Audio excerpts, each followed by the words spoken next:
বাংলাদেশে পা রেখেই একটা এরকম এক্সপিরিয়েন্স হলো। এবার আপনারা বলবেন যে বাংলাদেশকে দুর্নাম করছি।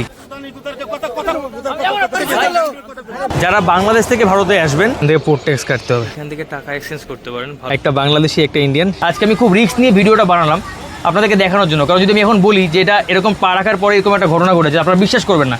তারপর রিস্ক নিয়ে ভিডিওটা আমি করলাম। কি অপূর্ব শিবের বিশাল বড় মূর্তি। বাড়ি থেকে মাত্র 75 টাকা আমরা বাংলাদেশ চলে আসলাম। কত করে প্লেট? এরকম আমি তো ইন্ডিয়ান, কিন্তু আমার মতো এরকম প্রচুর বাংলাদেশিরাও এই অ্যারেঞ্জমেন্টের শিকার হয়। নমস্কার সবাইকে, কেমন আছেন সবাইকে আরেকটা নতুন ভিডিওতে স্বাগতম জানাই। আজকে আমি আর ঐশী যাচ্ছি বাংলাদেশে। অনেকদিন পরে ঐশী ওর নিজের দেশে যাচ্ছে। Yes, I'm so excited. কিন্তু এখানে তো একটা মিস হয়ে গেল। গন্ডগোল হয়ে গেছে, কোনো ব্যাপার না। এটা হচ্ছে গিয়ে মানে বনগাঁর যে 4:55 ট্রেনটা ছিল ওটা আমরা জাস্ট 2 মিনিটের জন্য মিস করেছি। ঐশী বলছি রাজুদার পরোটা খেতে যাবে নাকি? না, আমি শুনেছি ভাইরাল জিনিস অতটা ভালো হয় না। আমি যখন আগে তোমার সাথে দেখা করতে যেতাম, যখন এই ট্রেন অনেকক্ষণ মিস মানে পরে থাকতো, তখন আমি এখান থেকে রাজুদার পরোটা খেয়ে তারপরে যেতাম। আচ্ছা, আপনাদেরকে আরও একটা ইনফরমেশান দিয়ে রাখি। এসো, যারা বাংলাদেশ থেকে ভারতে আসবেন সেই ক্ষেত্রে অনেকেই আছেন বনগাঁ থেকেই গাড়ি নিয়ে নেন আপনারা, ট্যাক্সি। আমি আপনাদেরকে বলবো বনগাঁ থেকে উবের বা স্যাটেল না নিয়ে আপনারা শিয়ালদা চলে আসবেন ট্রেনে করে। শিয়ালদা আসার পরে এখান থেকে কিন্তু আপনারা বিভিন্ন জায়গায় যাওয়ার ট্যাক্সি পেয়ে যাবেন, সেই ক্ষেত্রে আপনাদের খরচটা কম হয়ে যাবে। আমাদের ট্রেন কিন্তু প্ল্যাটফর্মে দিয়ে দিয়েছে, 10 নম্বর প্ল্যাটফর্মে যাচ্ছি আমরা, ওখানে আমাদের ট্রেন লাগানো আছে, সেখান থেকে আমাদের ট্রেনে চাপতে হবে। 5:54 ট্রেন, মোটামুটি 5:28 ট্রেনের টাইমিং দিয়ে দিয়েছে। তো এটা 10 নম্বর প্ল্যাটফর্ম থেকে ছাড়বে, আমরা সামনের দিকে এগিয়ে আসলাম। এই যে পাশে আমাদের ট্রেন দাঁড়িয়ে আছে। বনগাঁর দিকে যাওয়ার সময় আমরা একদম লাস্ট কম্পার্টমেন্টে উঠলাম, তার কারণ বনগাঁ নেবে তাহলে আমাদের হাঁটতে হবে না, একদম নেবেই রেল লাইন ক্রস করলে এই পারে এখান থেকে অটো পাওয়া যায়। যাই হোক, চলুন, টাইম 46 হয়ে গেছে আমাদের টাইম, আর 10 মিনিট পরে আমাদের ট্রেন ছাড়বে। আমরা ট্রেনে উঠে গিয়ে বসি। পুরো একদম এক্স্যাক্ট টাইমে আমাদের ট্রেনটা ছাড়লো শিয়ালদা স্টেশন থেকে।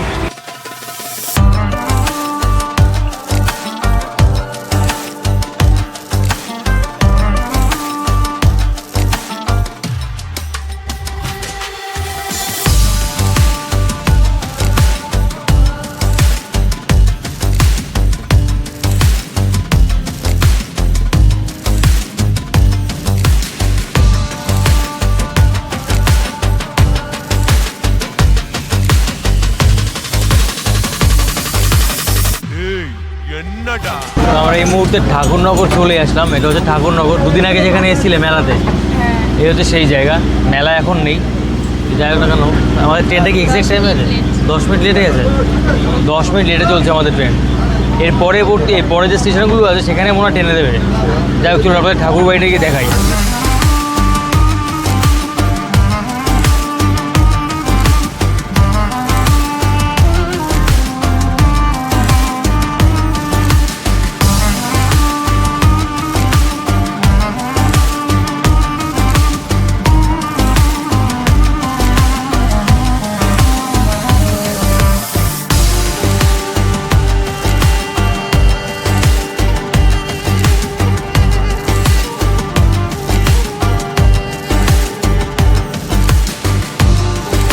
ট্রেন জার্নি কিন্তু খুবই স্মুথ, ঠিক আছে, বেশ ভালো লাগে, মানে খুব একটা বেশি রিস্ক নেই। আবার যখন রিস্ক হবে, যদি ট্রেনে কোনো অ্যাক্সিডেন্ট হয় তাতে কিন্তু প্রচুর ক্ষয়ক্ষতি হয়।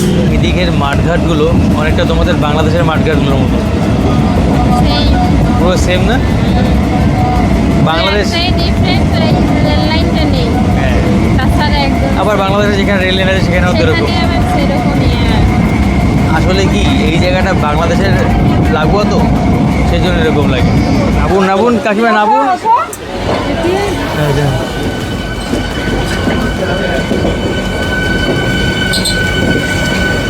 এসি লোকাল, এটা এসি লোকাল। বনগাঁ থেকে এখন শিয়ালদার দিকে যাবে। এগিয়ে আস, দেখি একটুখানি দেখি একটু, পারবে আসতে?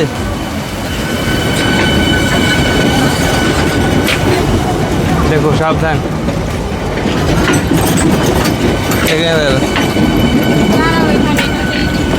AC local.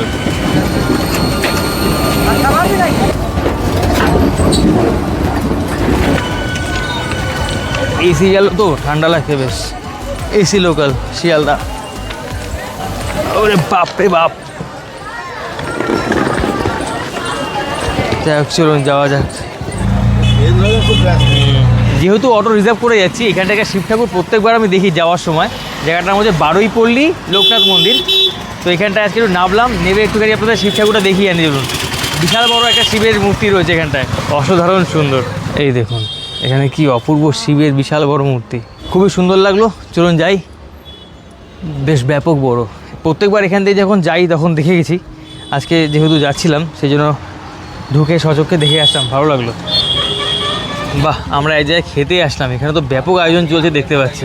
এটা আলু, এটা আলু কচুরি। আচ্ছা আচ্ছা, তো আমরা এখান থেকে খেয়ে নিই। ওই যে অটোতে এসেছিলাম, দাদা বললো যে আপনি এখান দিয়ে খেয়ে নেন, এখান দিয়ে খেলে ভালো লাগবে, গরম গরম একেবারে। যাই হোক, চলুন এখান থেকে খেয়ে নিয়ে তারপর আমরা এখান থেকে রওনা করি। এই যে এক ডেস্কি ডাল, এদিকে সবজি। এই যে কত করে প্লেট? এটা কি দেবো? এটা হ্যাঁ, ওটাই খালি দেন, আমারটা ওটা দিন। হ্যাঁ ডাল দেন, আমারটাও তাই দিন। ডাল। হ্যাঁ, কচুরি ভাজা হচ্ছে এখানে জোরদারভাবে। আমরা বর্ডারে চলে এসেছি, এখন আমরা যাব ভিতরে। এখানে অনেকেই ধরবে টাকা ভাঙানোর জন্য, আপনাদের ইচ্ছা হলে ভাঙাতে পারেন, কিন্তু ভিতরে কাউন্টার আছে, সেখান থেকে করলে বেশি বেটার হয় আমার মনে হয়। এই হচ্ছে আমাদের সেই বর্ডার। অনেকেই জিজ্ঞেস করছিলেন যে বাস চলছে কি না, এই হচ্ছে দেখুন বাস কিন্তু এখন চলছে বর্তমানে। এই যে দুটো বাস দাঁড়িয়ে আছে এখানটায়, একটা বাংলাদেশি একটা ইন্ডিয়ান, শ্যামলী এনআর ট্রাভেলস, আর একটা হচ্ছে কলকাতা ভোলা কি ওটা আগরতলা কলকাতা ঢাকা। আমাদের বর্ডারে নতুন আপডেট, এখানটায় গিয়ে কিন্তু আমাদের ওই মানে ট্যুরিস্ট কী বলে পোর্ট ট্যাক্স কাটতে হবে 200 টাকা করে মাথা পিছু। এটা আগে ছিল না, বাট নতুন করে এখন এই টার্মিনালের জন্য পোর্ট ট্যাক্স কাটতে হবে মাথা পিছু। আপনি যাবেন কি আসবেন 200 টাকা করে দিতে হবে। এই হচ্ছে পোর্ট ট্যাক্সের জায়গা, এই যে এখান থেকে পোর্ট ট্যাক্স কাটতে হবে। এখান থেকে টাকা এক্সচেঞ্জ করতে পারেন, ভালো রেট পাবেন। ফাইনালি আমরা চলে আসলাম, আমাদের ইমিগ্রেশন হয়েছে, খুবই স্মুথ হয়েছে, কোনো প্রশ্নই করেনি। নাম জিজ্ঞেস করেছে, ছেড়ে দিচ্ছে। আর রশিদ ভাইকে জিজ্ঞেস করলো, এফআরও রেজিস্ট্রেশনটা চেয়েছে, যদিও বা ওর দরকার ছিল না, তারপরে বললো এফআরও করে রাখা ভালো, ঠিক আছে। যদিও এটাই এই 2 জিজ্ঞেস করেছে। তো খুবই স্মুথলি, কোনো অসুবিধাই নেই। এফআরওটা করে রাখবেন সবাই, যারা যারা আসবেন নেক্সট ওয়ানে অবশ্যই এফআরও করে রাখবেন। এই হচ্ছে আমাদের ইমিগ্রেশন, অনেক সুন্দর। আমাদের ইমিগ্রেশনের ভিতরটা জাস্ট অসাধারণ এক কথায়। কী হয়েছি হেভি। ওই দেখুন এখান থেকে গাড়ি যাচ্ছে।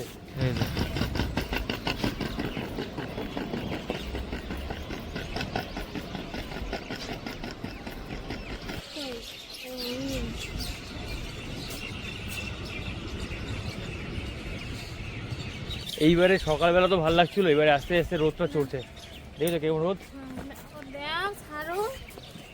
তো আমরা এখন রয়েছি, এটা নো ম্যানস ল্যান্ড, একদম 0 পয়েন্ট যেটাকে বলা হয় সেটা। তো এই পারে হচ্ছে বাংলাদেশ, আর এই পারে আমাদের ইন্ডিয়া। চলে আসলাম বাংলাদেশে। এই দেখুন এখানে এই সাইডটা, এই যে এই দিকটা, এটা হচ্ছে পুরো বাংলাদেশ সাইড, যেখানে বর্ডার গার্ড বাংলাদেশ, আর এই দিকটা হচ্ছে বিএসএফ। চলো আমরা এখন যাবো বাংলাদেশের দিকে। মাত্র আমরা কত টাকায় আসলাম তো বাড়ি থেকে, এখানটায় 75 টাকা। বাড়ি থেকে মাত্র 75 টাকা আমরা বাংলাদেশ চলে আসলাম। কী হলো, এখানে ফার্স্ট চেকিং হলো, ঐশীর ব্যাগ খুলেছিল, ঐশী বলেছে ব্যাগ খুলবে না, তারপরেও খুলেছিল। তো যাই হোক না, খুলেছে তো, এটা আমি এটাই বলতে চাইছি। আর অ্যালকোহলের ব্যাপারটা অনেকে জিজ্ঞেস করেন, যারা যারা প্রথম আসবেন ট্যুরিস্ট ভিসাতে, তারা কিন্তু 1 লিটার করে আনতে পারবেন। প্রথম 2-3 বার 4 বার আনা যায়, কিন্তু বেশি আসলে কিন্তু সমস্যা, পরে কিন্তু ঝামেলা করে। আরে ভাই ইনি আমার চেনা পরিচিত, ইনি আমি ওনার কাছে যাই আগে। এ ভাই ব্যাগটা নিয়ে আসো, ব্যাগটা নিয়ে আসো। আরে ভাই কাউন্টারের কথা কি আছে? আরে পরিচিত লোক আমাদের কাউন্টারে কথা বলে আসেন।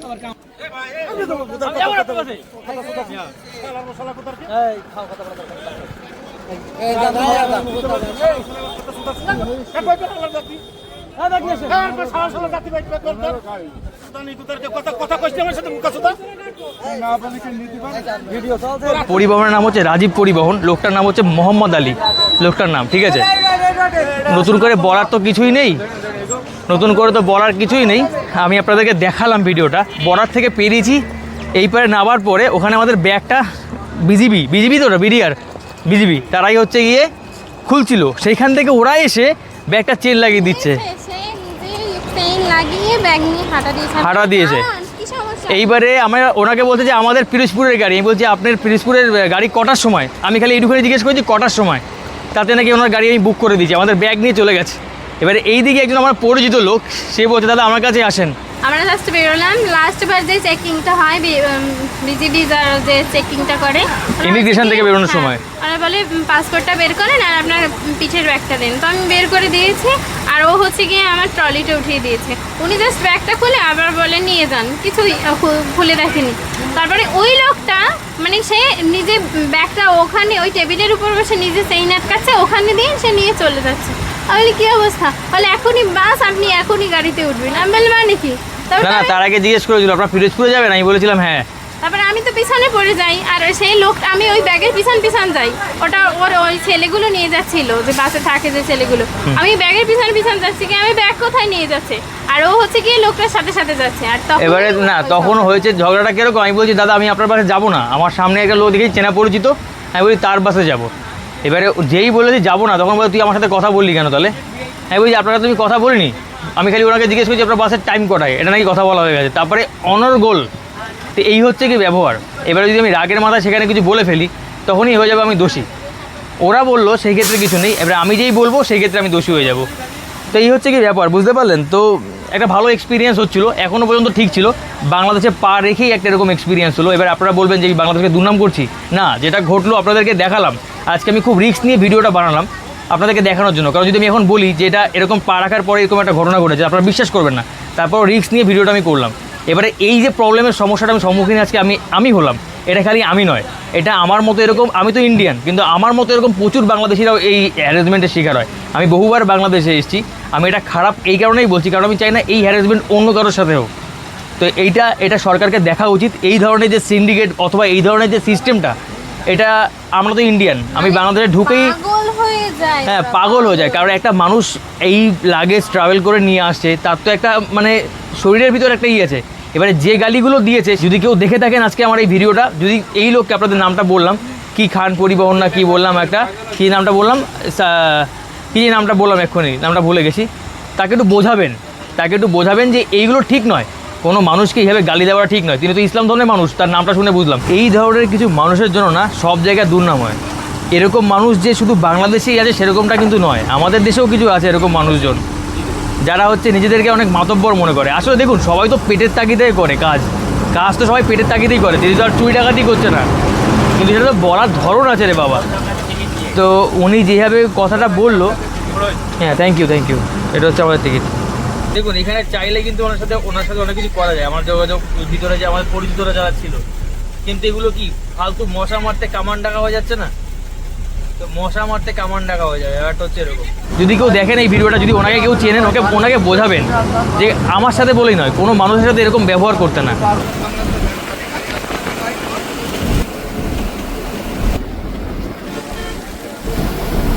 আমরা বিভৎস গরম পার করে আসলাম সোনাডাঙ্গা পর্যন্ত, এটা হচ্ছে সোনাডাঙ্গা। তো এই রেস্টুরেন্টটায়, এটা একটা হোটেল বলতে পারেন, ভাতের হোটেল। আমরা সকাল থেকে যেহেতু কিছু খাইনি, সকালে ওই খালি কচুরি খেয়েছিলাম, তো এখান থেকে এখন ভাত খেয়ে নিই। ওইসি নিয়েছে হচ্ছে গিয়ে এই চিংড়ি মাছ দিয়ে কি একটা ভাজা তৈরি করা, এই যেটা, এটার দাম 150 টাকা। আর আমি নিয়েছি হচ্ছে গিয়ে, এটা হচ্ছে গিয়ে সেই কী বলে এটাকে, দেশি মুরগি, এটার দাম হচ্ছে 180 টাকা। এটা কোথায় আছে বলছি? সাইনবোর্ড না, বাগেরহাট। এটা হচ্ছে বাগেরহাট বাস স্ট্যান্ড। আমরা এখান থেকে বাস চেঞ্জ করে রায়নদা যাবো, চলুন যাওয়া যাক। আমরা এখন চলে এসেছি এটা মোগলগঞ্জে, এটা হচ্ছে পানগুছি নদী, সেই জায়গাটা ভালো ঢেউ আছে নদীতে, পানগুছি নদী এটা।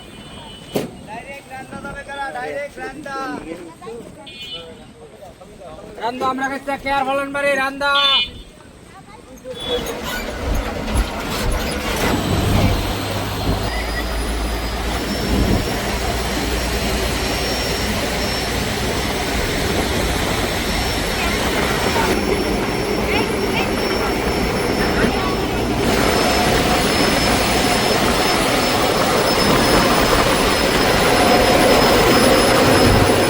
কি বলবো, আর খুব তাড়াহুড়ো করছি। লাস্ট যে ট্রলারটা আছে সেটা ধরতে পারবো কিনা জানি না, আমরা হেভি তাড়াহুড়ো করে যাচ্ছি, জানি না কী হবে। যদি না যেতে পারি তাহলে এই পারে থাকতে হবে। এখন বাজে 6:27, 6:30টার সময় লাস্ট ফেরি ট্রলার, জানি না পাবো কিনা, যাই হোক দেখি চেষ্টা করা যাক কী হয় দেখি। ট্রলারটা অ্যাট লাস্ট পেয়েছি, এই ট্রলারটা না পেলে অবস্থা খারাপ হয়ে যেত। বিশাল বড় নদী দেখুন, এই নদীর পাড়ি দিয়ে আমরা ওই পারে যাবো, 50 টাকা করে ভাড়া ট্রলারে। বসি দৌড়টা তো সেই দৌড় দিচ্ছে।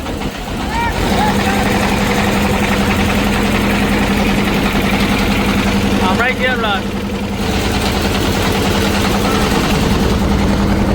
বলেশ্বর নদী।